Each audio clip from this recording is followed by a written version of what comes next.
So the emotions are held in the fascia. The fascia is this integrative spiderweb network from head to toe, toe to head. It doesn't miss anything in our body. In medicine, we go, the fascia is great at keeping our bones and muscles together and helping distribute vibrational forces so we don't break stuff. It works. It keeps us fluid. It keeps us from being a puddle of skin and bones. Mm-hmm. And there's a really sublime piece to fascia. And that's our electrical network, electromagnetic network of frequency that moves through our body. It is the roadway of where I say the soul works, right through our fascia. And traditional Chinese medicine was right. 5,000 plus years ago, they have meridians mapped out. Where does it go? It's not through the blood vessels. It's not through the lymphatic system. It's not through the bones. It's not through the muscle. It's through the fascia. And when we start giving reverence for fascia as one of the most important tissues in medicine, we'll start to see all of this. Mm-hmm. The fascia has the second most sensory receptors to anything other than the skin. So the fascia is always sensing, but it's sensing faster than you can consciously know.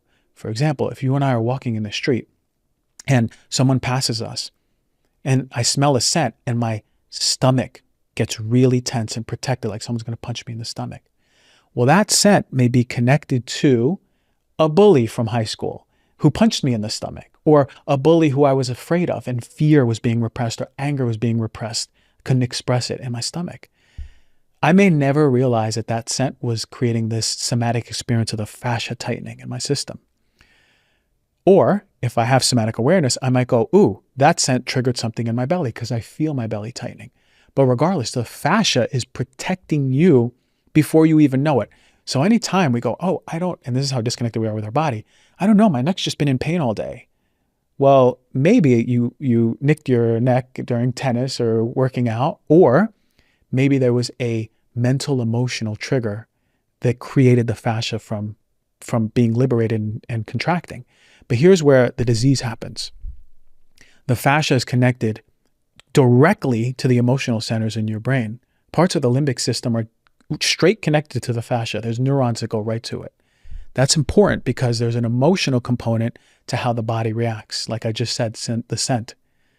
And the more that tract is disrupted, the fascia is in a holding pattern of contraction, the more dysregulated that network or communication is, the more fear is connected. And what happens is over time, inflammation begins in that area.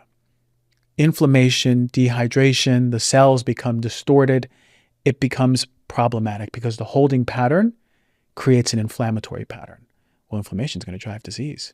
So if you're holding in anger and fear in your belly, what do you think the fascia of the intestines, what's happening there, right? What about the fascia around the organs of digestion?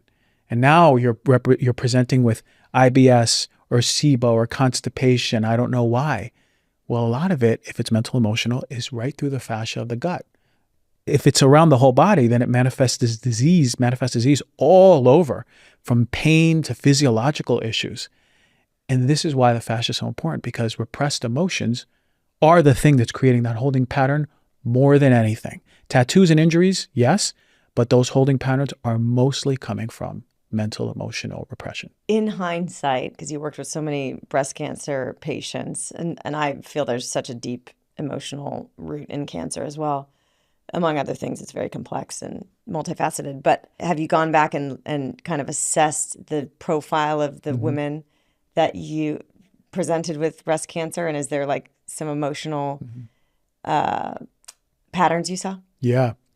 Gabor Mate spoke a little bit about this when the body says no. He spoke about autoimmune disease and cancer. And I agree with what he said. Clinically, I've seen that there is a commonality to people with cancer. I've seen a lot of women, so I can speak for a lot of women. With that said, because it's multifactorial, there's different pieces. I would say that and environmental exposures are one of the biggest drivers for cancer. And we know in the evidence, smoking, drinking, lack of exercise, obesity, yes, they all play a major role. But what are we not talking about? Well, there is evidence behind the environmental stuff and the stress. Well, again, this is what we say in medicine for cancer. stress causes cancer or stress drives cancer. But what is stress? Well, we spoke about that. But there is a profile. And this profile is people who cannot express their anger healthily, people pleasers, people who abandon themselves continuously for others. It's also people who have their identity around serving others versus serving themselves and taking care of themselves. Mm-hmm. So their purpose is, they derive purpose. Like, let's say, for example, a mother, wonderful mother, completely abandons everything that she wants in her life, wants, needs, desires for her children and her family. That's honorable on the surface. But in somatics, that's not honorable at all. In somatics, that mother needs to connect with her. What is her purpose? Well, her kids can be her purpose, but what else do you want to create in this world? Did you always want to basket weave? Why have you abandoned basket weaving? Right? Did you always want to do pottery? Why have you abandoned that?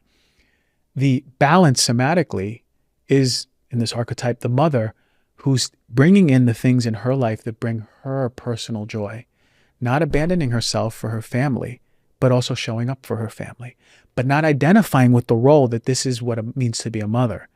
What it means to be a mother is to be in the integrity and authenticity of what is rooted for her and her own soul's experience, while filling up her whole cup and overflowing that cup to the family. A lot of mothers show up with breast cancer, and these are the mothers who've held in their anger, who've lived with resentment because they gave up so much of themselves, and that's so honorable and lovable, but never took the time to go, what do I want? Mm-hmm. What do I need? What is important for me? They do that maybe when the kids go to college. Because society has taught us that mothers... Society has taught, exactly. Yeah. And we're speaking about mothers because my mother died of breast cancer. I also noticed, and this Gabor Mate didn't speak about, but I also noticed there was a sexual shame piece. There was a lot of, and I say this with empathy and love and compassion and understanding, there's a big religious wound, especially in the women that I saw. And I can't say that this is, if you have this, you're going to have cancer. Please don't take this as anecdotal evidence. But there's a religious wound in the sense of, I'm not allowed to express my sexuality and femininity in a healthy way. And anything around sex and sexuality is to be shamed. It's shameful. I can't hear set words about sexuality. I can't hear organs because I cringe inside. There's a lack of sexual liberation, and we'll talk about what that means, but lack of sexual liberation and expression, that femininity, that holds them back and represses so much in their womb. It's the womb connected to so many of the hormones.